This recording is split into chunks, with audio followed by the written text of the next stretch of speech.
The conference room door clicked shut 6 inches from my face. Through the frosted glass, I could see the silhouettes of 15 people settling into their seats. My father at the head of the table, Uncle James to his right, my cousin Derek presenting something on the screen. The quarterly strategy meeting for Morrison & Associates, the commercial real estate firm my grandfather had founded 42 years ago.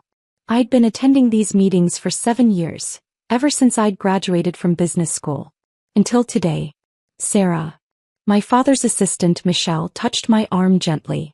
I'm sorry. He said family only this time. He didn't give me much warning. I nodded, my portfolio bag still in my hand, the quarterly reports I'd spent the weekend reviewing still tucked inside. Did he say why? Michelle glanced at the closed door, lowering her voice. Your cousin Derek is presenting his new development proposal. Something about wanting to keep it confidential until the deal is finalized. Your dad thought it was better to limit the meeting to blood relatives only. I see. I adjusted my grip on the bag. And who's in there besides family? Well, there's your dad, Uncle James, Derek, your Aunt Patricia. Michelle paused, looking uncomfortable. Also Richard Chin from Westfield Capital, Susan Park from the investment committee, and about 8 other external advisors and consultants. But family only, I said flatly. That's what he said. Michelle looked miserable. Sarah, for what it's worth, I think this is ridiculous. You've contributed more to these meetings than half the people in that room. I smiled, the expression not quite reaching my eyes. It's fine, Michelle. If they want family only, that's their choice. I walked down the corridor, my heels echoing on the polished marble floors of the building my grandfather had designed. Morrison & Associates occupied the top 3 floors of the downtown tower. Visible space for a visible company. What wasn't visible was the ownership structure that kept the whole thing running. In the elevator, I pulled out my phone and opened an encrypted app that connected directly to my investment firm Hartwell Strategic Capital. The firm my college roommate and I had started 12 years ago, back when we were 2 ambitious 22-year-olds with more confidence than capital. The firm that now managed $2.3 billion in assets. The firm that, through a carefully structured series of holding companies and investment vehicles, owned 51% of Morrison & Associates. My phone buzzed with an incoming call. I answered as the elevator descended. Hi, Jennifer.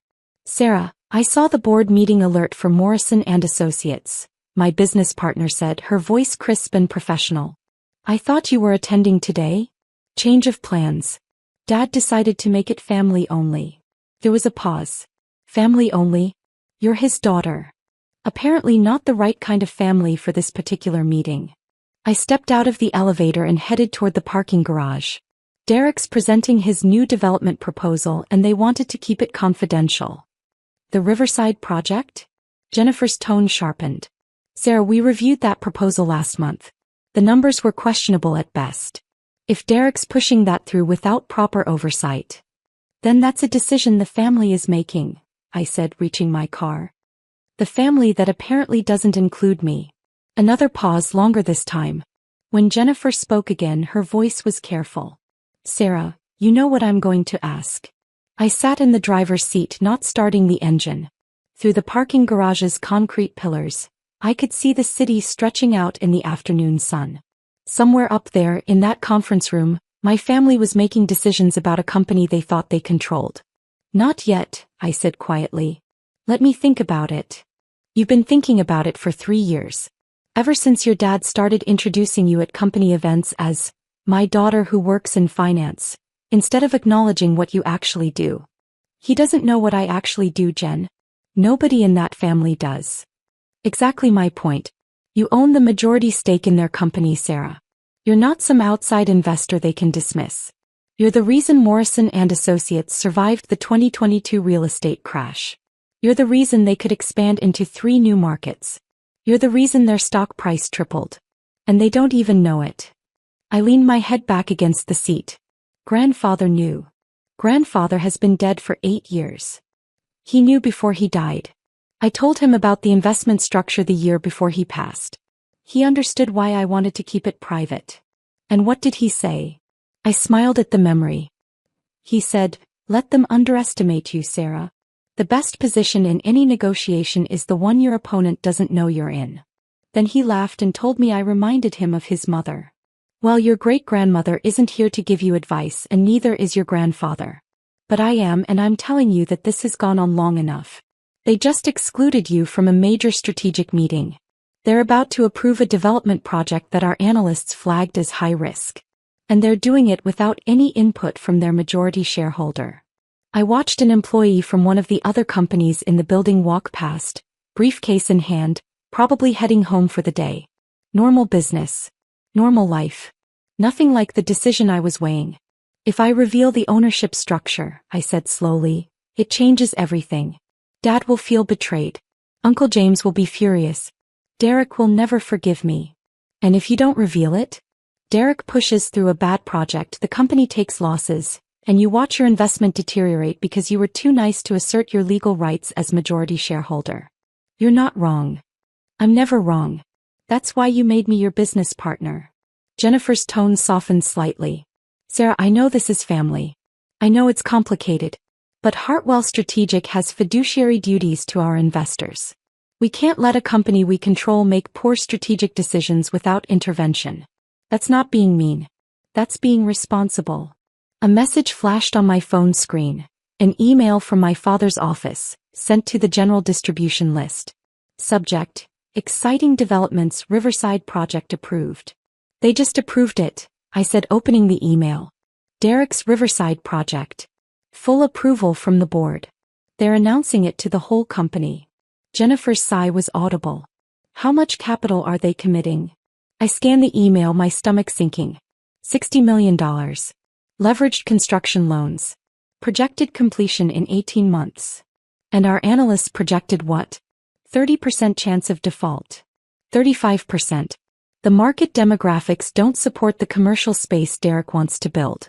The residential units are priced too high for the neighborhood. And the construction timeline is wildly optimistic given current labor shortages. $60 million on a project with a 35% failure rate. Sarah, you have to act. I closed my eyes, seeing my father's face the last time we'd had dinner together. He'd been so proud, talking about the company's growth, about Derek's innovative ideas, about the future of Morrison and Associates. He'd asked about my finance job, in that vague way he always did, not really listening to my answers because he didn't really understand what I did. Hey, I said. Do it. Do what specifically? Schedule an emergency shareholder meeting. Invoke our rights as majority stakeholder. Full disclosure of ownership structure. Jen, I want a complete audit of the Riverside project financials before we proceed. If it's as bad as our analysts think, I want documentation. That's going to take a few days to prepare properly. I have time. The Riverside groundbreaking isn't scheduled for 3 weeks. We can intervene before they break ground and lock in the construction contracts. I'll start the paperwork. Sarah, are you sure? I started my car listening to the engine hum to life. No. But I'm doing it anyway. The next 72 hours were a blur of conference calls, legal reviews and strategic planning. Jennifer assembled a presentation that laid out Hartwell Strategic's ownership of Morrison and Associates in excruciating detail. Every shell company, every holding structure, every capital injection over the past 3 years. Our legal team prepared the shareholder rights documentation. Our analysts compiled a comprehensive risk assessment of Derek's Riverside project. On Thursday morning, Morrison and Associates executive team received formal notice of an emergency shareholder meeting scheduled for Monday at 10 a.m. The notice came from Hartwell Strategic Capital, exercising rights as the majority shareholder. My phone started ringing within an hour. First was Uncle James. Sarah, do you know anything about this? Some investment firm is calling an emergency meeting. They're claiming they own 51% of the company. I know, Uncle James. I'll be at the meeting. But who are these people? How did they get a majority stake? Your father and I control the Morrison family shares. We'll discuss it at the meeting, I said calmly. Monday at 10 a.m. He sputtered. This is highly irregular. Your father is extremely upset. We need to understand who we're dealing with. You will. Monday. Next was Derek, his voice tight with anger. Sarah, my dad just called me. Apparently, we have to postpone announcing the Riverside project because some mysterious investor is making waves. Do you know anything about this? I'll be at the meeting, Derek. That's not what I asked. I asked if you know anything about who's disrupting our business.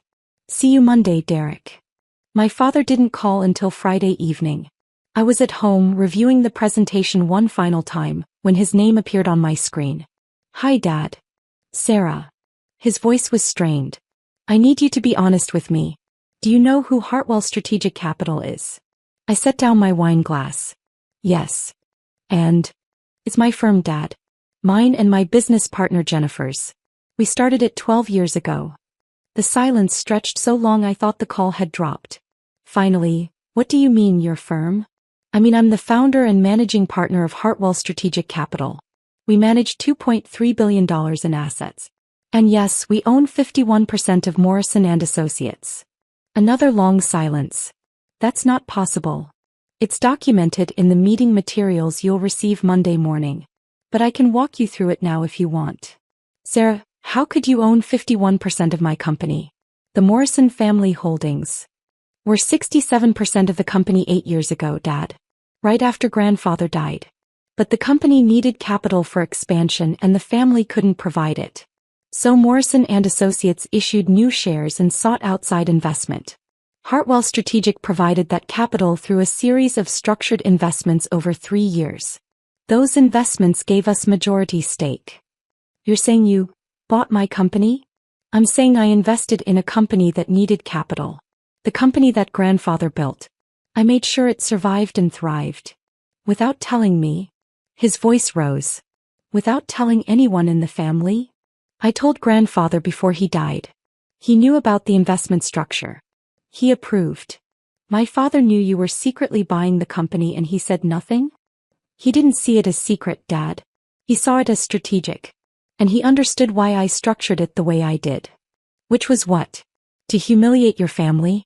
To take control behind our backs. I stood pacing my apartment. No, Dad. To protect the company while staying out of the family politics. You and Uncle James spent 3 years after grandfather's death fighting over every decision. Derek and Aunt Patricia were pushing for aggressive expansion without proper capital reserves. The company was hemorrhaging money and nobody could agree on a solution. So I provided one. By taking control. By investing capital when the family couldn't. By keeping the company solvent during the 2022 crash. By providing the financial backing for every successful expansion you've celebrated over the past 3 years. Morrison & Associates tripled its stock price. Dad. That wasn't luck. That was strategic investment and careful management. Management we didn't know about. Management you didn't want to know about. Every time I tried to offer financial advice, you told me I didn't understand the real estate business. Every time I questioned a decision, Derek told me to stay in my lane. So I got in my own lane. I just happened to own the road. Dad's breathing was heavy on the other end of the line. The meeting on Monday. What's going to happen? We're going to discuss the Riverside project. Our analysts have serious concerns about its viability. As majority shareholder, Hartwell Strategic has the right to review and approve major capital expenditures. You're going to block Derek's project. I'm going to present a risk assessment and ask for proper due diligence before committing $60 million to a development with a 35% projected failure rate. Derek has been working on this for 8 months. Derek has been working on his vision for 8 months. He hasn't been working on the financial fundamentals. The market analysis is flawed, the pricing is unrealistic, and the construction timeline is fantasy. If Morrison & Associates proceeds with this project as currently structured, it will likely fail. And I'm not going to watch grandfather's company lose $60 million because nobody wants to hurt Derek's feelings. So you wait until we exclude you from one meeting and then you drop this bomb? This is revenge, Sarah. No, Dad. This is consequence. You excluded me from a meeting where major strategic decisions were being made. You called it family only, while inviting external consultants and advisors. You made it clear that I wasn't part of the family that matters. So I'm participating in my other capacity, as the majority shareholder. That's not revenge. That's business. Sarah. I'll see you Monday, Dad. Bring your questions. Bring your concerns. But also bring your willingness to look at actual data instead of just family loyalty. I ended the call and sat back down, my hands shaking slightly. Jennifer had been right, there was no going back from this. Monday morning would change everything. The weekend was quiet. No more calls from family. No texts. Just silence. Monday morning arrived cold and clear. I dressed in my most conservative business suit, navy blue, professional, projecting exactly the image I wanted. Serious investor, not apologetic daughter. Jennifer met me in the lobby of the Morrison & Associates building. Ready? No. But we're doing it anyway. That's my Sarah. We rode the elevator up to the executive floor. Michelle was at her desk, her eyes widening when she saw me. Sarah, your father asked me to tell you the meeting is in the main conference room. I know. Thanks, Michelle. The conference room was already full when we entered. My father at the head of the table, his face carefully neutral. Uncle James beside him, looking like he'd aged 5 years over the weekend. Derek across from them, his jaw tight. Aunt Patricia, my cousin Monica, 3 board members I recognized, and the company's general counsel, Marcus Webb. Jennifer and I took seats at the opposite end of the table from my father. I set up my laptop and connected to the display screen. Good morning, I said, my voice steady. Thank you all for attending on short notice. I'm Sarah Morrison, managing partner of Hartwell Strategic Capital. This is Jennifer Chin, my co-founder and chief investment officer. We've called this meeting to discuss Morrison & Associates' strategic direction and to formally disclose our ownership position in the company. Marcus Webb cleared his throat. Ms. Morrison, we've reviewed the documentation your firm sent over. The ownership claims are extensive. Before we proceed, I need to verify. Everything is verified, Jennifer said smoothly, pulling up the first slide. Hartwell Strategic Capital has provided complete documentation of all investment transactions dating back 3 years. Every share purchase was properly recorded and filed. Every holding company structure has been independently audited. And every legal requirement for disclosure has been met. The slide showed a complex ownership chart with Hartwell Strategic at the top and various holding companies branching down to ultimately connect to Morrison & Associates. In the corner, in clear numbers, 51% ownership. Uncle James leaned forward. You're telling us that Sarah's company owns the majority of Morrison & Associates? Not just Sarah's company, Jennifer corrected. Hartwell Strategic Capital is a properly registered investment firm with $2.3 billion in assets under management. We have institutional investors, pension funds, and high-net-worth individuals as clients. Our ownership of Morrison & Associates was structured as a standard private equity investment. There's nothing standard about secretly buying a family company, Derek said, his voice sharp. I looked at him directly. We didn't buy it secretly, Derek. Every share purchase was properly documented and filed with the SEC. The Morrison family received quarterly reports from the company showing the evolving ownership structure. If you didn't read those reports, that's not a secrecy problem. That's a diligence problem. But you never told us it was you, Aunt Patricia said. You hid behind corporate structures. We use standard investment vehicles, Jennifer interrupted. The same structures used by every major private equity firm in the country. There was no hiding. There was simply no reason to announce our identity unless and until we needed to exercise our shareholder rights. Which brings us to today, I said, advancing to the next slide. Morrison & Associates has approved a $60 million development project called Riverside. As majority shareholder, Hartwell Strategic has reviewed this project. We have serious concerns. The slide showed the Riverside project, Derek's architectural renderings, the site plan, the projected revenues. It looked impressive, glossy, professional. Derek straightened in his chair. The Riverside project has been thoroughly vetted by our development team. Your development team is optimistic, Jennifer said. Our independent analysts are not. She clicked to the next slide showing market comparisons. Comparable properties in the same neighborhood have vacancy rates averaging 34%. Derek's projections assume 90% occupancy within 12 months of completion. The neighborhood is gentrifying, Derek argued. Property values are rising. At a rate of 3% annually, I said, showing the data. Your pricing assumes 8% annual appreciation. That's not a minor difference, Derek. That's fundamental market misunderstanding. My father spoke for the first time. Sarah, Derek has more experience in real estate development than your analysts. Does he have more experience than the 3 former commercial real estate executives on our advisory board? Jennifer asked. Or more experience than our chief market analyst who spent 20 years at CBRE? Or more experience than our construction consultant who's overseen $4 billion in development projects? The room went quiet. I clicked to the next slide. We're not saying the Riverside location is bad. We're saying the current project plan is financially unsound. The commercial space is overbuilt for the market. The residential units are overpriced. And the construction timeline assumes no delays in a market where average delays are running 6 months. So what are you suggesting? Uncle James asked. That we cancel the entire project? We're suggesting a complete redesign, Jennifer said. Scale back the commercial component by 40%. Reprice the residential units to match actual market comps. Extend the construction timeline by 8 months. And most importantly, reduce the capital commitment from $60 million to $38 million.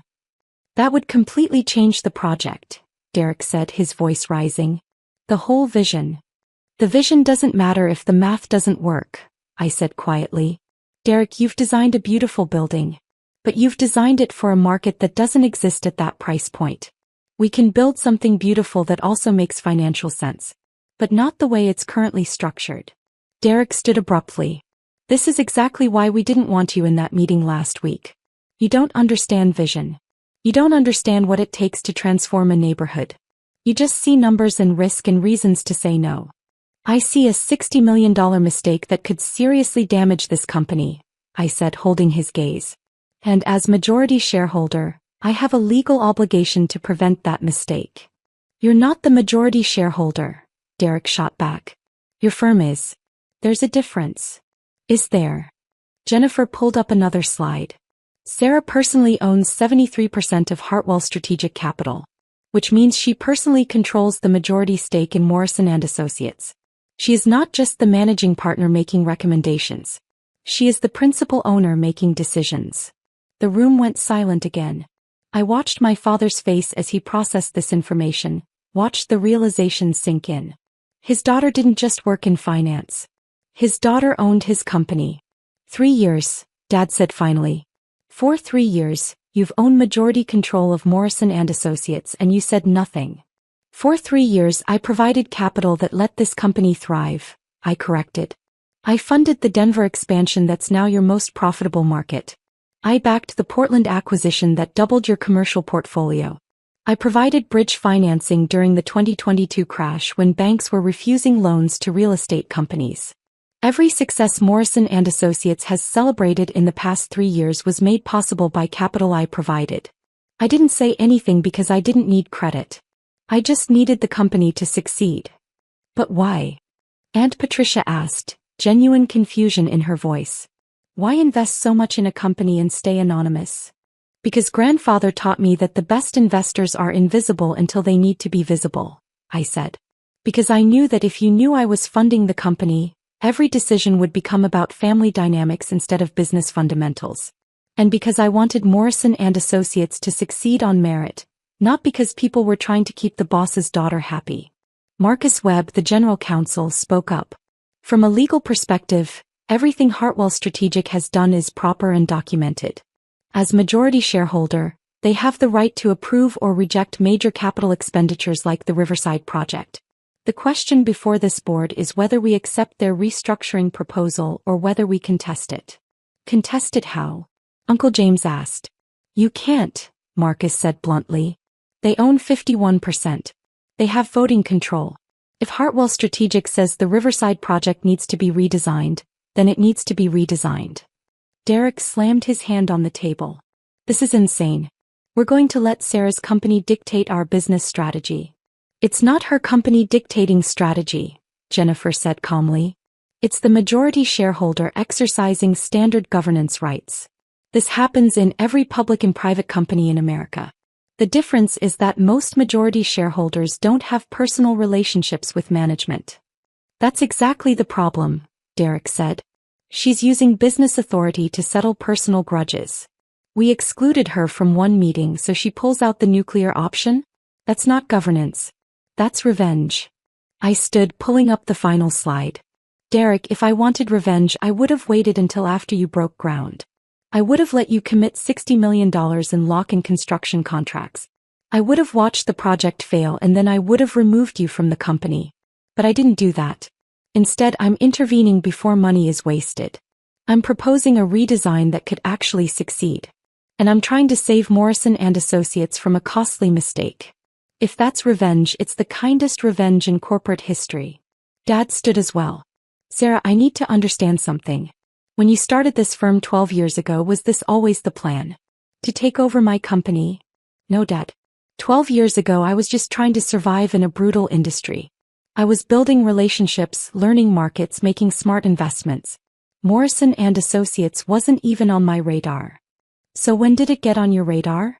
When grandfather called me 6 months before he died and asked me to promise I would take care of the company. He knew the family was fracturing. He knew Uncle James and you couldn't agree on strategy. He knew Derek was talented but impulsive. He asked me to protect what he'd built, so I did. I invested. I provided capital. I stayed out of the way until I couldn't anymore. My father's face was unreadable. He asked you to take over. He asked me to protect. There's a difference. Uncle James stood. Robert, we need to discuss this privately. As family. I am family, I said quietly. You're also an investor who just hijacked our company. I'm an investor who owns the company. That's not a hijacking. That's how capitalism works. Jennifer began packing up her materials. Gentlemen, the proposal is on the table. Redesign the Riverside project according to our specifications, or cancel it entirely. Hartwell Strategic will vote against any motion to proceed with the current plan. You have 2 weeks to decide how you want to move forward. We walked toward the door, but my father's voice stopped me. Sarah, you said grandfather knew about all this. Do you have proof?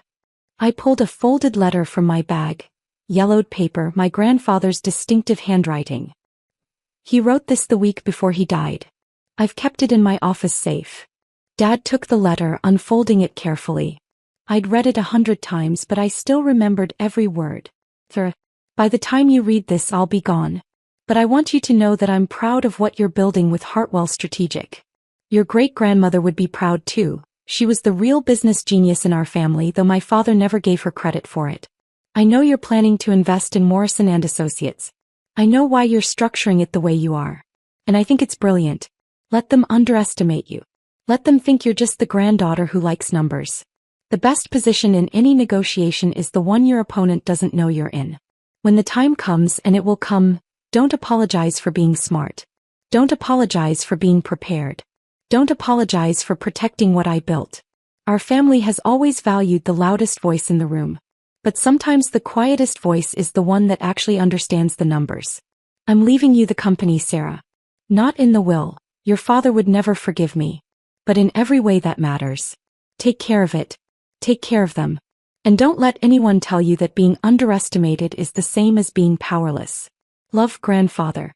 Dad read the letter twice, his hands shaking slightly. When he looked up, his eyes were wet. He knew. He actually knew. He understood what I was doing. And why. He left you the company. He left me the responsibility of protecting it. There's a difference. Uncle James took the letter from my father, reading it himself. His face went through several emotions. Shock, anger, resignation, something that might have been respect. We need time to process this, Uncle James said finally. This changes everything. Take your time, I said. But understand that the Riverside project doesn't proceed without redesign. That's not negotiable. Derek was still sitting, staring at the table. I worked on that project for 8 months. I know. And the core vision is good, Derek. The execution just needs refinement. Work with Jennifer's team. Listen to the market analysis. Build something that will actually succeed instead of something that looks impressive in renderings but fails in reality. You don't think I know what I'm doing. I think you're creative and ambitious, which are great traits. I also think you sometimes let vision override math, which is a dangerous trait. Learn to balance both and you'll be extraordinary. Jennifer and I left the conference room. In the elevator, she turned to me. How do you feel? Terrified. Relieved. Guilty. Vindicated. All of it at once. That sounds about right. She squeezed my shoulder. You did the right thing, Sarah. Sometimes being family means being honest, even when honesty hurts. My phone buzzed with a text from Michelle. That was the most intense meeting I've ever seen. Also, you're kind of my hero right now. I smiled despite everything. Over the next 2 weeks, the Morrison family went through stages of grief and acceptance. Uncle James tried to rally the family to contest the ownership structure, but Marcus Webb confirmed there was no legal basis for challenge. Derek submitted 3 revised proposals for Riverside, each one slightly closer to our specifications. Aunt Patricia called to tell me I'd broken my father's heart, then called back 3 hours later to apologize and admit she'd been wrong. And Dad was complicated. He showed up at my apartment on a Wednesday evening, looking older than I'd ever seen him. Can we talk? I let him in, poured 2 glasses of wine and sat across from him in my living room. I've been thinking about what your grandfather wrote, Dad said. About letting you be underestimated. About the loudest voice not always being the right voice. Dad. Let me finish. I underestimated you. For your entire life I underestimated you. I saw you succeeding in finance and I thought, I don't know what I thought. That it was nice. Respectable. But not serious. Not like what I did. You built a real estate empire. That is serious. I expanded an empire my father built. You created something from nothing. In 12 years, you built a $2.3 billion investment firm. Do you understand how extraordinary that is? I had good partners, smart advisors, and luck. Stop, Dad said firmly. Stop diminishing what you've done. I did that to you for years and I was wrong. You're not lucky. You're brilliant. And I was too proud to see it. The words I'd wanted to hear for so long, but they came with too much pain attached. Dad, I didn't do this to prove anything to you. I know. That's what makes it worse. You did it because you loved grandfather's company enough to protect it. Even when we shut you out. Even when we dismissed you. You still protected us. I protected the company. There's a difference. Is there? He smiled sadly. Sarah, the Riverside project. Derek presented your redesigned proposal to me yesterday. It's better. Substantially better. The market analysis actually makes sense. The pricing is realistic. The timeline is achievable. It's everything his original proposal should have been. Derek did the work. We just provided the framework. You taught him how to think critically instead of just thinking big. That's a gift. We sat in comfortable silence for a moment. Finally, Dad said, Morrison and Associates needs you. Not just as the majority shareholder. As part of the leadership team. Marcus suggested creating a Chief Strategic Investment Officer position. Someone who oversees major capital decisions and long-term planning. Someone who can balance Derek's creativity with financial reality. You want me to work for Morrison and Associates? I want you to help lead it. The way grandfather wanted. The way you've been doing anonymously for 3 years but now visible and acknowledged. What do you think? I thought about grandfather's letter. About great-grandmother who'd been a business genius without recognition. About being the quietest voice that understood the numbers. I think it's time to be loud, I said. Yes. Dad smiled, the first real smile I'd seen from him in weeks. Your grandfather would be so proud. Oh, I'm proud. Even if I'm late to the party. Better late than never. 3 months later, I stood in front of the Morrison and Associates board as Chief Strategic Investment Officer, presenting the quarterly investment review. Dad sat at the head of the table. Uncle James was to his right. Derek was there, now leading the Riverside project redesign with genuine enthusiasm instead of defensive pride. And at the far end of the table, the seat I used to occupy when I was just taking notes, sat a new junior analyst. A recent business school graduate taking notes on her laptop, probably wondering if anyone actually read her memos. After the meeting, I stopped by her desk. Hey Amanda. How's the learning curve? She looked up, surprised. It's intense. Everyone here is so experienced. Sometimes I feel like I'm just trying to keep up. That feeling never goes away, I said. But eventually you realize that keeping up was never the point. Understanding is the point. Keep taking those notes. Keep asking questions even when people act like they're obvious. Keep building your foundation. You never know when you'll need it. She smiled. Thanks, Ms. Morrison. That actually helps. I walked back to my office. The one next to Dad's with a view of the harbor where cargo ships came and went. On my desk was grandfather's letter, now framed, reminding me daily that being underestimated wasn't weakness. It was preparation. My phone buzzed with a text from Jennifer. New opportunity. Tech startup Series C looking for $200 million. Interested. I typed back, send me the fundamentals. But Jen, make sure they know who they're dealing with upfront this time. Where's the fun in that? The fun is in building something that lasts. Surprise reveals are overrated. Says the woman who just spent 3 years as a secret majority shareholder. Exactly. I learned my lesson. Transparency is underrated.